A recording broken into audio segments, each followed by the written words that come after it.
8th standard day 11. विद्यार्थी मित्रांनो, spoken English class आपण जो 10 दिवस आपण घेतलेला आहे, यामध्ये आपण प्रोनाउन्सिएशनचा पाठ घेतलेला आहे. जो फोनिक्सचा भाग आहे तो भाग रीडिंगच्या संदर्भातला आहे, पण आपल्याला तो भाग स्पीकिंग मध्ये घ्यावा लागला. त्याचं कारण हेच की स्पीकिंग मध्ये घेताना तुमचे जे वर्डचे प्रोनाउन्सिएशन आहे ते क्लिअर झाले पाहिजे, तुमची टंग ट्विस्ट झाली पाहिजे आणि तुम्ही चांगल्या प्रकारे त्या शब्दाचे उच्चार करू शकले पाहिजे आणि तुम्ही चांगल्या प्रकारे स्पीकिंग करू शकले पाहिजे. यासाठी आपण 10 दिवसामध्ये पूर्ण जे शब्द आहे त्या वॉवेल्सच्या स्वरूपामध्ये AEIOU च्या वर्ड फॅमिलीज नुसार आपण घेतलेले आहे. But now we are learning here greetings in English. इंग्रजी मधील अभिवादन अँड सोशल मॅनर्स. इंग्रजीतील शिष्टाचार पद्धती काय आहे आपण ते बघणार आहे.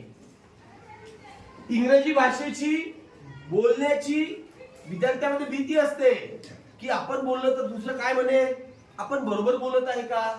तर सर्वात प्रथम तुम्हाला हे सांगू इच्छितो की स्पीकिंग करत असताना कोणीही घाबरायचं नाही किंवा माझं चुकेल.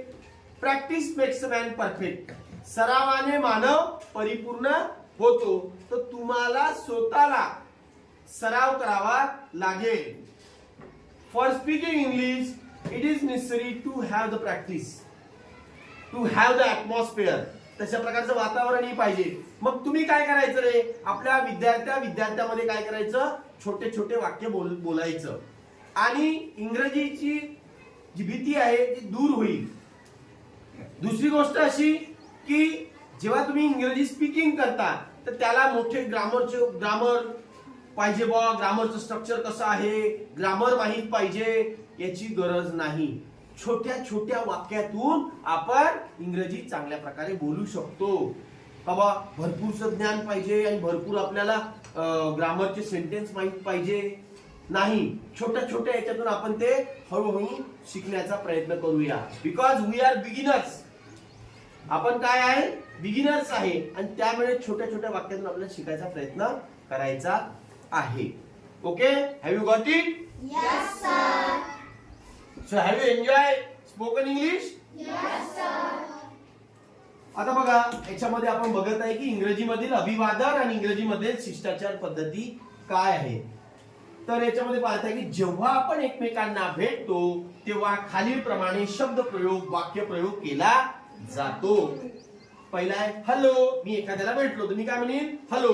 तो काय म्हणेल, हाय. सी, हॅलो सार्थक त्याचं नाव घेऊन सुद्धा आपण म्हणू शकतो. Hello everyone. आता मी आलो किंवा तुम्ही एखाद्या ठिकाणी गेले तिथे भरपूरसे मित्र आहे तुम्ही सगळ्याला हॅलो हॅलो करत राहाल का? नाही, एकच वाक्य बोलायचं तिथे. Hello everyone. How are you. पण आपल्याला विचारपूस करायची आहे त्याची, तर आपल्याला दुसरं वाक्य बोलता येते, हाऊ आर यू. त्याचं उत्तर दुसऱ्याने काय द्यायचं, आय एम फाईन थँक्यू. विचारपूस केल्याबद्दल धन्यवाद. आय एम फाईन, मी छान आहे. किंवा जास्त जर असेल तिथे ते काय म्हणाल, एकत्र म्हणायचं असेल तर we are fine. Third, how is everything. हा प्रश्न सुद्धा आपण विचारपूस करण्यासाठी करू शकतो. हाऊ इज एव्हरीथिंग, कसं काय आहे, आपण म्हणतो ना मराठीमध्ये. तर तो उत्तर देईल इट्स ओके, ठीक आहे.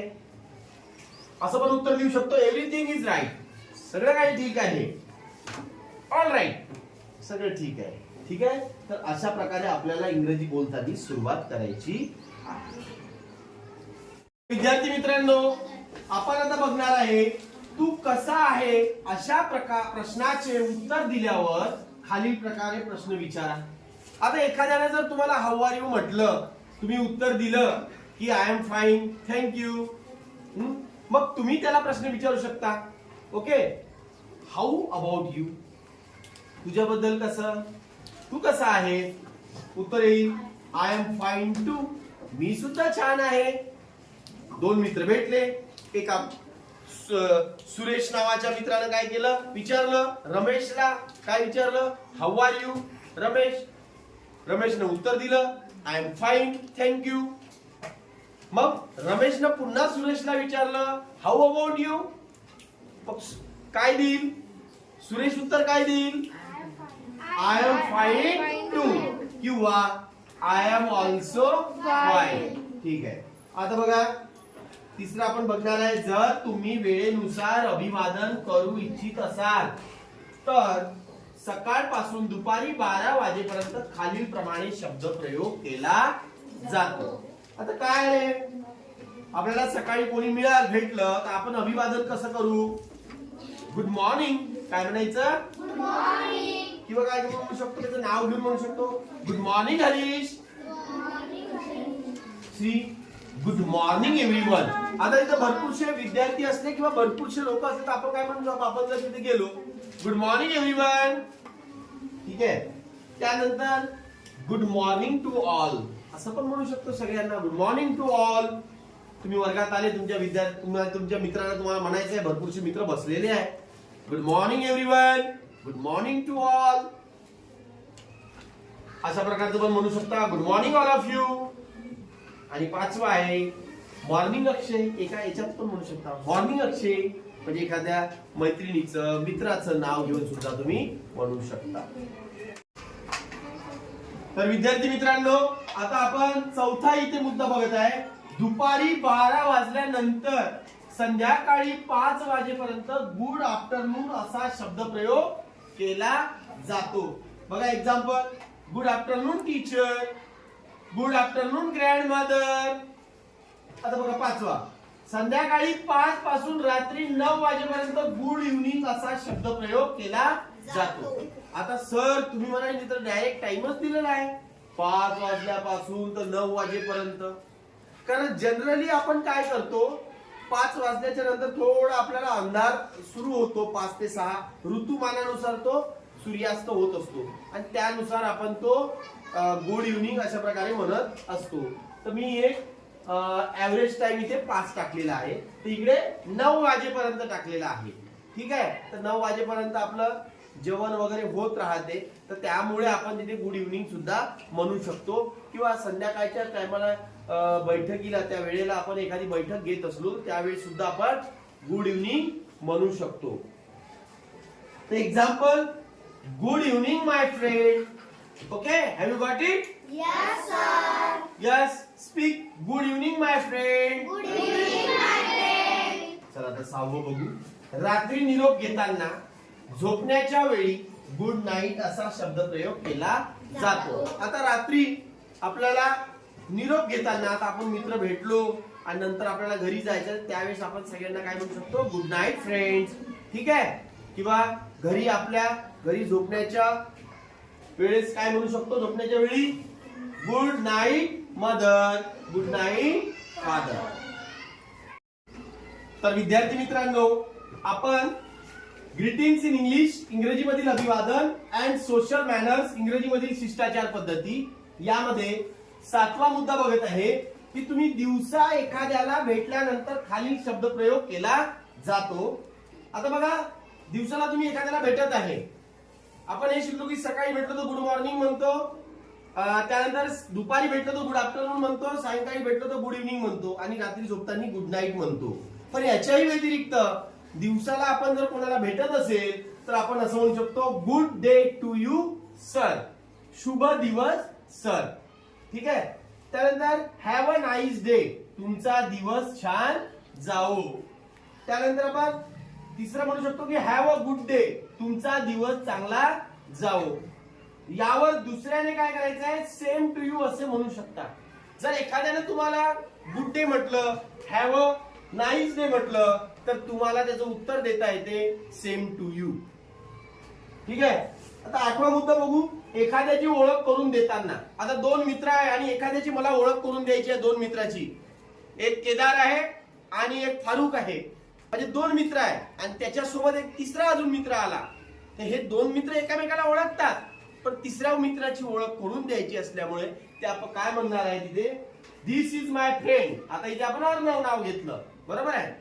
This is my friend Arnav, he is my friend Atharva. तर अशा प्रकारे आपण ती ओळख करून देऊ शकतो. तर विद्यार्थी मित्रांनो, ओळख, आता 9वा आपला मुद्दा चालू आहे. ओळख करून दिल्यानंतर तुम्ही खालील शब्दप्रयोग करू शकता. आता ओळख झाली, ही is my friend, this is my friend, त्याचं नाव घेतलं.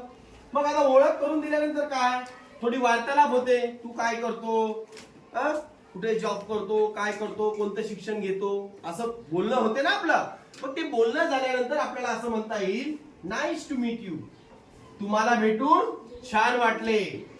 Second, please to meet you, तुम्हाला भेटून आनंद झाला. C, nice talking to you, तुझ्यासोबत बोलून छान वाटलं. D, it was pleasure meeting you, भेटून आनंद झाला. तर अशा प्रकारची 4 वाक्य तुम्ही बोलू शकता. आता 10वा आपला मुद्दा आहे, यानंतर निघताना आता तुमचं बोलणं वगैरे झालं आणि आता तुम्हाला निघायचं आहे, तर खालील शब्दप्रयोग केला जातो. A, sorry but I have to leave now, माफ करा आता मला निघावे लागेल. अशा प्रकारचे तुम्ही वाक्यप्रयोग करू शकता, शब्दप्रयोग करू शकता.